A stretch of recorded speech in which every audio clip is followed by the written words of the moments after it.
வணக்கம். ஒரு கடுமையான இராணுவ பயிற்சி முகாம். யோசிச்சு பாருங்கோ. அங்க இருக்கிற ஒவ்வொருத்தரும் ஒரு பொதுவான குறிக்கோளுக்காக இணைஞ்சிருக்கிறாங்க. ம்ஹும்.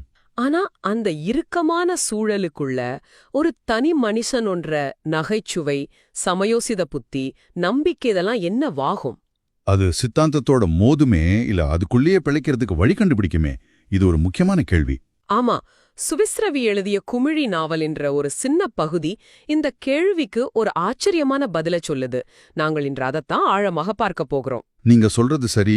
ஆனா அதை விட ஆழமா பார்த்தா ஆசிரியர் அந்த முகாமே ஒரு தனி உலகமா காட்டுறார். ஒரு தனி உலகம். ஓமா, அதுக்கண்டு தனியான விதிகள், உடை, மொழி எல்லாமே இருக்குது.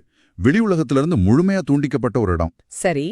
அந்த உலகத்துக்குள்ள வார ரகு, சிங்கப்பூர், கெனன் போன்ற ஆக்கள் எப்படி தங்களை பொருத்தி கொள்றாங்க, மோகன் போன்ற ஆக்கள் எப்படி அந்த விதிகளை வளைச்சு தங்களுக்கு சாதகமாக பாவிக்கிறாங்கன்றது தான் நாங்க பார்க்க போறோம். அப்ப இது வெறும் கதை இல்ல.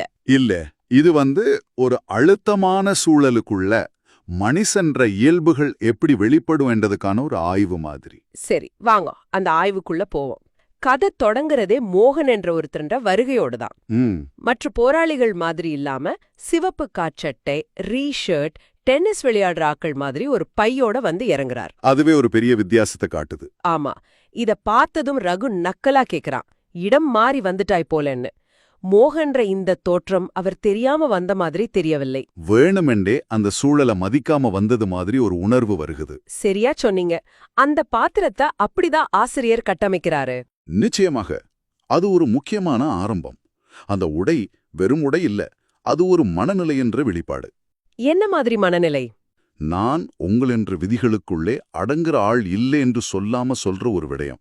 மற்றவைகள் எல்லோரும் அந்த இடத்தின்ற தன்மைக்கேற்ப தங்களை மாற்றிக் கொண்டிருக்கேக்க மோகன் அவன் அந்த இடத்தை தனக்கேற்ப மாற்ற முயற்சி செய்ய போறான். அதுதான் அதுக்கான முதல் அறிகுறி. அதுதான் அவன் அந்த முகாம் என்ற சிஸ்டத்துக்கு ஒரு சவாலா உள்ள நுழைறான்.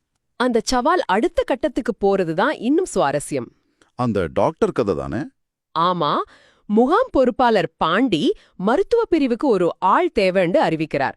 மருத்துவ பீட மாணவர் யாரும் இல்ல, உயிரியல் படிச்ச ஆக்களும் இல்ல. அதுதான் கடைசில கணிதம் படிச்ச மோகன் கைய தூக்குறான்.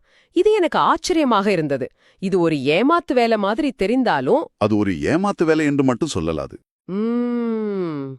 அந்த சூழலில் டிக்க இருக்கிறதுக்கான ஒரு புத்திசாலித்தனம் என்று சொல்லலாம் தானே?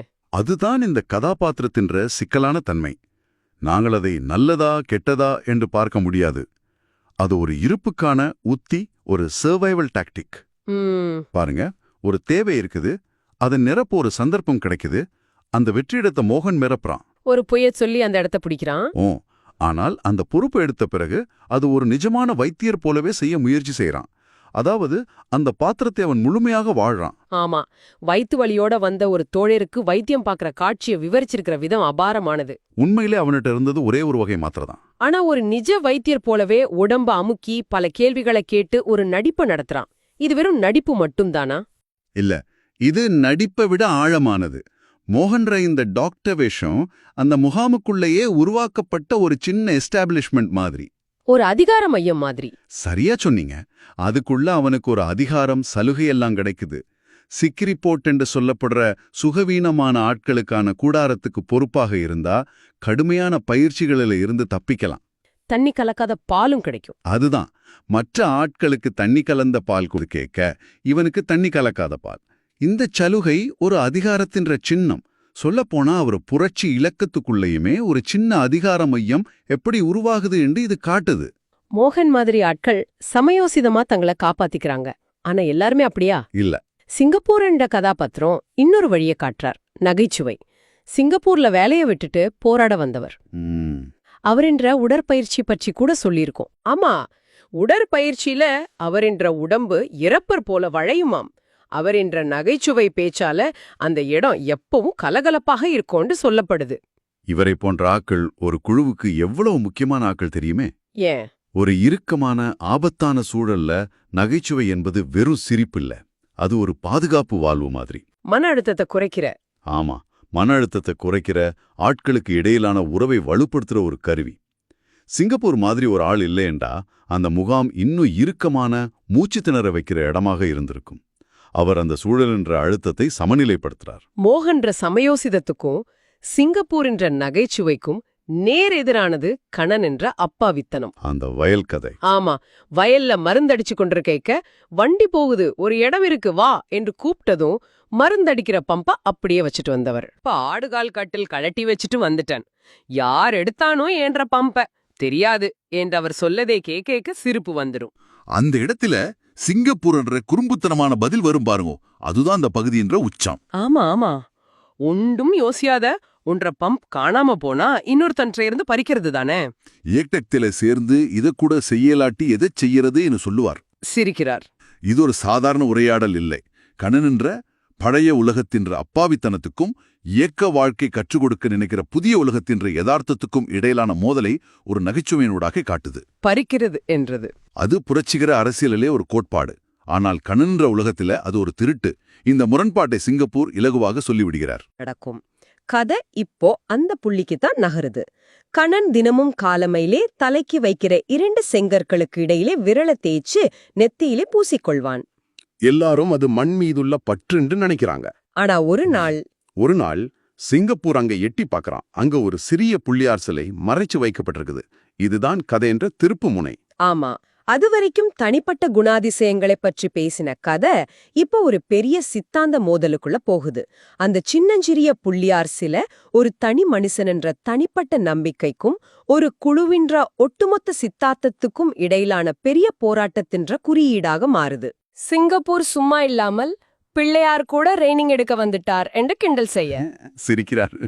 அங்கதான் பிரச்சனை தொடங்குது. ஆமா, அங்கே ஆரம்பிச்சது பாருங்கோ ஒரு விவாதம், அது நேரா சோஷலிசம் வரைக்கும் போயிடுச்சு. அந்த விவாதத்துல காஸ்ட்ரோ ஒரு முக்கியமான வாதத்தை வைக்கிறார். அந்த காலத்துல கணக்க புரட்சி இயக்கங்கள் சோஷலிசத்தை அடியில வச்சிருந்ததால கடவுள் மறுப்பு என்றது ஒரு எழுதாத விதியா இருந்துச்சு. அத உடைக்கிற மாதிரி காஸ்ட்ரோ சொல்றார், சோஷலிசம் பற்றி பேசுறதால கடவுளை மறுப்பவர்களாக இருக்க வேணும் என்றது ஒரு நிபந்தனை அல்ல. மிக முக்கியமான பார்வை இது. காஸ்ட்ரோ ஒரு யதார்த்தவாதி. அவர் என்ன சொல்ல வாரார்? அவர் என்ன சொல்றார் என்றால், சித்தாந்தம் எவ்வளவு வலுவாக இருந்தாலும் மனுஷ மனதின்ற ஆழத்துல இருக்கிற தலைமுறையாக கடத்தப்பட்ட நம்பிக்கைகளை ஒரேடியாக அகற்ற முடியாது. விஞ்ஞானத்தால விளக்க முடியாத புதிர்கள் இருக்கிற வரைக்கும் மரபு ரீதியான நம்பிக்கைகளை முழுசா களையறது இலகை இல்ல என்று அவர் சொல்றது இதத்தான். அப்ப இன்றைய இயக்கத்துக்காக கடவுளை மறுக்கிற ஆட்கள் கூட நாளைக்கு இந்த அமைப்பை விட்டு போனால் கோவிலுக்கு போகலாம் என்ற யதார்த்தத்தை அவர் சுட்டிக்காட்டுகிறார். அடுத்ததாக ஆனந்தன் இன்றைய வாதம் இன்னும் வித்தியாசமானது. அவர் பிரச்சனைய கடவுள் பக்கமிருந்து மதம் பக்கம் திருப்புறார். ஆமா, கடவுள் இருக்கிறார் என்றத எப்படி ஆதாரத்தோட நிறுவ முடியாதோ அதே மாதிரிதான் கடவுள் இல்லை என்றதையும் ஆதாரத்தோட நிறுவ முடியாது. அதாலதான் நாத்திகத்தையும் ஒரு மதம் என்று சிலர் சொல்றாங்க என்று சொல்லிட்டு பிரச்சனையே மனுஷரால உருவாக்கப்பட்ட மதம்தான் என்று வாதிடுறார். ஆமா, நல்ல மனுஷனாக இருக்க மத அடையாளம் தேவையில்லை என்றது அவரென்றே வாதமாக இருக்கு. இந்த கருத்து ஒழுங்கமைக்கப்பட்ட மதத்துக்கும் தனிப்பட்ட ஆன்மீகத்துக்கும் இடையிலான வேறுபாட்டை பற்றி பேசுது. கடவுள் என்ற கருத்தியலை விட அதன் பெயரால் உருவாக்கப்பட்ட நிறுவனங்களும் அவை சமூகத்தில ஏற்படுத்துற பிரிவினைகளும் தான் பிரச்சனைக்குரியது என்றது அவரின்றே பார்வை. அந்த விவாதத்துல நாம ஏன் பயப்பட வேணும், ஏன் மதத்தை ஏற்றுக்கொள்ள வேணும், மனுஷரா முதல்ல இருக்க பழக வேணும்னு அவர் கேட்கிற கேள்வி கனதியானது. ஓமா, அந்த போராளி குழுவுக்குள்ள எவ்வளவு வித்தியாசமான சிந்தனை போக்குகள் இருந்திருக்குதுன்றதுக்கு இது ஒரு நல்ல உதாரணம். இந்த தத்துவார்த்த விவாதங்களுக்கு நடுவுல கராத்தே மாஸ்டர் விவாதத்தை இன்னொரு திசைக்கு கொண்டு போறார். அவர் இயக்கத்தின்ற சித்தாந்த பார்வையை முன்வைக்கிறார். ஆமா, தனிப்பட்ட நம்பிக்கை மதம் போன்ற விடயங்களை பற்றி பேசாம இலங்கை ஒரு முக்கியமான கண்ணி, அதில் நடக்கும் புரட்சி உலகை பாதிக்கும் என்று உலக புரட்சி வரைக்கும் கொண்டு போய் விவாதத்தை முடிக்க பாக்குறார். அது ஒரு உத்தி. திசை திருப்புற உத்தியா? ஆம், அது ஒரு உத்திதான். தனிப்பட்ட சிக்கலான பதில் சொல்ல கஷ்டமான கேள்விகள் வரும்போது ஒரு பெரிய பொதுவான சித்தாந்தத்துக்குள்ள அதை அமுக்கி விடுகிறது பல இயக்கங்களில நடக்கிற ஒரு விஷயம். அப்போ கராத்தே மாஸ்டர் அங்க இயக்கத்தின்றே அதிகாரபூர்வமான குரலாக செயல்படுகிறார். அப்படித்தான் தெரியுது.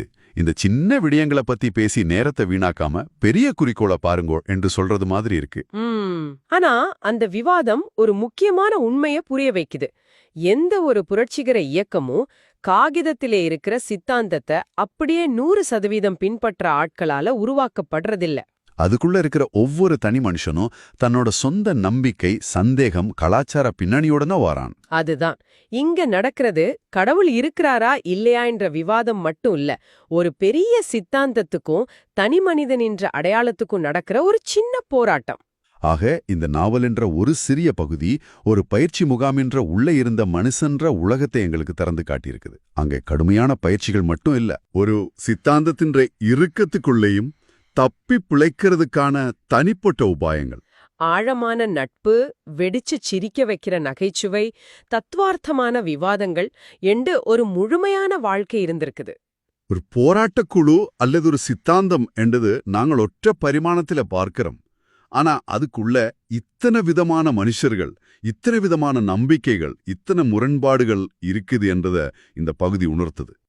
வரலாறுன்றது பெரிய சித்தாந்தங்களால மட்டுமல்ல, இது போன்ற தனிப்பட்ட மனுஷர் என்ற கதையாலும், மோகன் மாதிரி ஆக்கள் என்ற சமயோசிதத்தாலும், கனன் மாதிரி ஆக்கள் என்ற உள்மன போராட்டங்களாலும் தான் உருவாக்கப்படுகிறது. விவாதத்தின்றே முடிவில சிங்கப்பூர் அந்த பிள்ளையார் சிலைய மீண்டும் அதே இடத்துல வச்சு விடுகிறான்.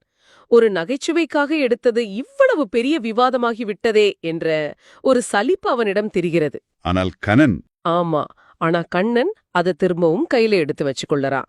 திரும்ப அதே இடத்தில் இருந்தான் என்று இந்த பகுதி முடியுது. அதுதான் அந்த முடிவின்ற ஆழம். ஒரு குழுவின்ற சித்தாந்தம் தன்ற தனிப்பட்ட நம்பிக்கையே தன்ற அடையாளத்தின்ற ஒரு பகுதியை நிராகரிக்க கோரும்போது, ஒரு தனி மனுஷன் அந்த இரண்டுக்கும் இடையிலே எப்படி பயணிக்கிறான், அந்த உள்மன போராட்டத்தை அவன் எப்படி எதிர்கொள்ளுமா? இதான் நாங்கள் உங்களை யோசிக்க விட்டு செல்லும் கேள்வி.